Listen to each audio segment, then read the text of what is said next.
Hello everyone, मेरा नाम है डॉक्टर ऐश्वर्या और आज हम लोग इस वीडियो में इरेगुलर पीरियड्स के क्या कॉजेस हो सकते हैं इसके बारे में जानने वाले हैं। बहुत सारी फीमेल्स हैं जो रेगुलर बेसिस पे इरेगुलर पीरियड की प्रॉब्लम फेस कर रही है। इंडिया में और वेस्टर्न कंट्रीज़ में ये प्रॉब्लम बढ़ती जा रही है।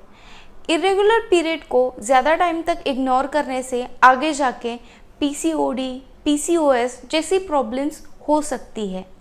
इसके साथ अगर आप इरेगुलर पीरियड्स को ज़्यादा टाइम तक इग्नोर करते हो तो आगे जाके इनफर्टिलिटी जैसी प्रॉब्लम्स भी हो सकती है। इरेगुलर पीरियड हार्मोन इम्बैलेंस की वजह से भी हो सकता है। फीमेल के शरीर में जो भी कोई हार्मोन्स है जो यूटेरस से रिलेटेड है, जैसे कि LH, FSH, इनका रेगुलर मात्रा में सिक्रेशन ना होना, ये भी इरेगुलर पीरियड होने के लिए बहुत रिस्पॉन्सिबल फैक्टर है। एक्सेसिव वेट गेन होना और एक्सेसिव वेट लॉस होना इरेगुलर पीरियड के लिए एक बहुत बड़ा कारण बन सकता है। इसके साथ थायराइड प्रॉब्लम, एनीमिया या कोई हैवी मेडिकेशन कंज्यूम करना, ये सब भी इरेगुलर पीरियड होने के लिए एक रीजंस बन सकते हैं। जो लोग रेगुलर बेसिस पे एक्सरसाइज नहीं करते, जिनका कोई भी वर्कआउट प्लान नहीं है, कोई भी रूटीन नहीं है, ऐसे लोगों में भी इरेगुलर पीरियड की प्रॉब्लम देखी जा सकती है। जो लोगों को रेगुलर बेसिस में स्ट्रेस फैक्टर होता है, जैसे कि मेंटल स्ट्रेस या फिजिकल स्ट्रेस ज़्यादा प्रमाण में होता है, ऐसे लोगों में भी हार्मोनल इम्बैलेंस और शरीर में वीकनेस की वजह से पीरियड इरेगुलर होने की प्रॉब्लम हो सकती है। जो लोग इरेगुलर पीरियड की प्रॉब्लम फेस करते हैं, उनको जब बहुत टाइम बाद पीरियड आता है, एक तो कम ब्लीडिंग हुआ दिखाई देता है या ज़्यादा ब्लीडिंग हुआ दिखाई देता है। बहुत लोगों को अगर नॉर्मल साइकिल में 3 दिन ब्लीडिंग होता होगा, तो जिनका इरेगुलर पीरियड है उनको कभी कभी 2 दिन भी ब्लीडिंग हो सकता है, कभी उनका ब्लीडिंग 5, 6, 7 दिन भी हो सकता है। ये जो वेरिएबल डिफरेंस है, ये आपके शरीर के लिए और आपके यूटेरस की हेल्थ के लिए बिल्कुल भी अच्छा नहीं है। इसे ट्रीट करना बहुत ज़रूरी होता है। तो इरेगुलर पीरियड को आप ट्रीट कैसे कर सकते हैं? सबसे पहले एक तज्ञ डॉक्टर को जाके कंसल्ट करना बहुत ही इम्पॉर्टेंट होता है। डॉक्टर आपको ना कि सिर्फ मेडिकेशन के बारे में इंफॉर्मेशन देते हैं, बल्कि जो भी कोई लाइफस्टाइल चेंजेस है, जो भी कोई एक्सरसाइजेस है, जो भी कोई नेचुरल पीरियड आने के लिए जो भी रेमेडीज़ है, उसके बारे में भी गाइड करते हैं। बहुत सारे होम रेमेडीज़ भी पीरियड रेगुलर होने के लिए काफ़ी मददगार हो सकते हैं, जैसे कि हल्दी, जिंजर, गार्लिक, ये सब मसाले जो रेगुलर में हमारे किचन में पाए जाते हैं, ये पीरियड रेगुलर करने के लिए काफ़ी फ़ायदेमंद हो सकते हैं।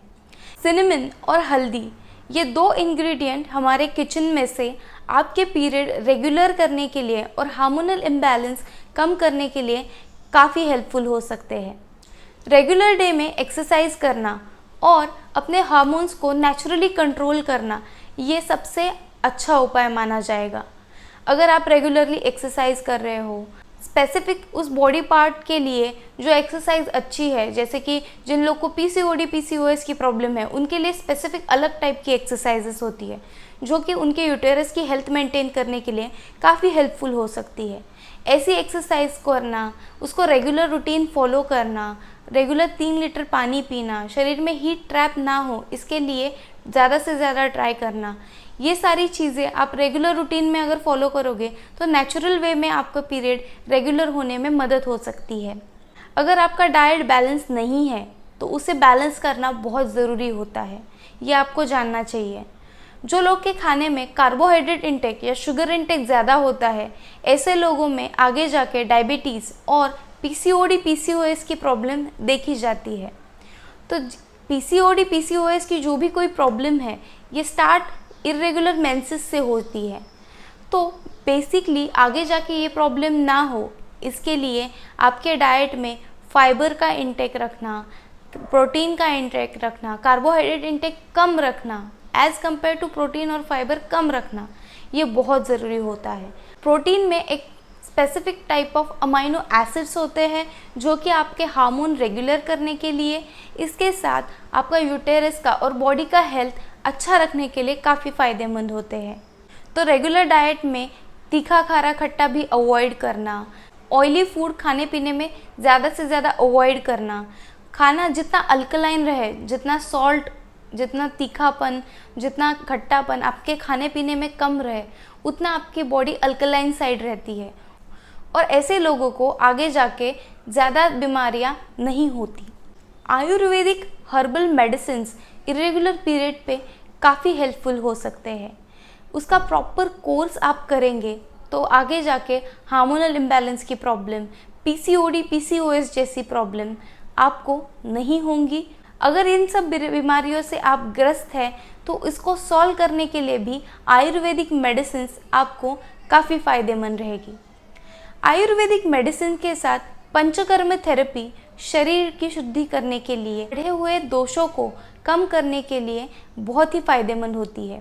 जिन लोगों को इरेगुलर पीरियड की प्रॉब्लम बहुत टाइम से है, उनमें आयुर्वेदिक पंचकर्म थेरेपी काफ़ी फ़ायदेमंद देखी गई है। स्ट्रेस फैक्टर को अवॉइड करना हार्मोनल इम्बैलेंस को ट्रीट करने के लिए काफ़ी इम्पॉर्टेंट होता है। अगर आपका स्ट्रेस फैक्टर ज़्यादा है तो उसे आपको बैलेंस करना आना चाहिए, क्योंकि इसका परिणाम आपके शरीर पे होता है, आपके हार्मोन्स पे होता है और वो आगे जाके हार्मोनल कोई भी डिसीज़ जनरेट करने के लिए प्रोन प्रॉब्लम हो सकता है। बहुत सारे लोगों में थायराइड की प्रॉब्लम देखी जाती है। थायराइड जिनको है उनमें भी इरेगुलर पीरियड की प्रॉब्लम देखी जाती है। इसीलिए मेन जो कॉज है हार्मोनल इम्बैलेंस, इसे नेचुरल वे में ट्रीट करना बहुत ज़रूरी होता है। रेगुलर डाइट को फॉलो करके आप थायराइड जैसी प्रॉब्लम्स को ट्रीट कर सकते हैं। थोड़े बहुत मेडिकेशन को लेकर और रेगुलर डाइट प्लान करके आप थायराइड जैसी प्रॉब्लम से छुटकारा पा सकते हैं। आई होप मेरी इन्फॉर्मेशन आपको अच्छी लगी हो। तुलस भारती आयुर्वेदा क्लिनिक और पंचकर्म सेंटर में हम इरेगुलर पीरियड पे चिकित्सा करते हैं और इसेंशियल पंचकर्म थेरेपी भी प्रोवाइड करते हैं। अगर मेरी इन्फॉर्मेशन आपको अच्छी लगी हो तो इस वीडियो को लाइक, शेयर और सब्सक्राइब ज़रूर कीजिए। Thank you.